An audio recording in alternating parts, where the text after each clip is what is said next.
வணக்கங்க. ஒரு சின்ன பதிவு. இதில் ஒரு குருவி கூடு கட்டியிருக்கு பாருங்கள். 4 இலையை வச்சு மட்டும் பாருங்கள். 1 2 3 4 இலையை வச்சு கூடு கட்டியிருக்கு பாருங்கள். அதில் முட்டையும் இருக்குது பாருங்கள். தெரியுதுங்களா? தெரியணும்னு நினைக்கிறேன். தெரியுது. காற்று அடிக்குது போகுது. அந்த 4 இலையில் நம்மளாக இருந்தால் மிஞ்சி போனால் கம் போட்டு விட்டுவோமா? அதை தான் நம்மளால் பண்ண முடியும்.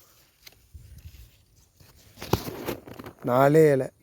அது எவ்வளோ ஒரு ஃபினிஷிங் பண்ணியிருக்கு பாருங்கள். நம்ம தெரியுதுங்களா? எவ்வளோ ஒரு நேர்த்தியாக இருக்குது பாருங்கள்.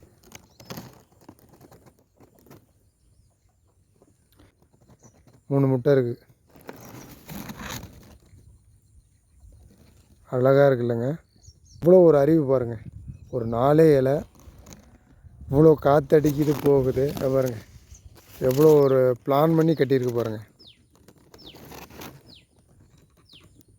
அவ்வளோ அறிவு பறவைகளுக்கு பாருங்கள்.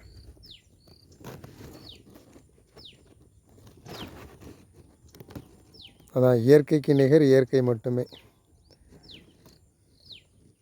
இவ்வளோ அறிவியல், இவ்வளோ விஞ்ஞானம்லாம் வளர்ந்துருக்கு. இதுக்கப்புறம் தான் எதாக இருந்தாலும்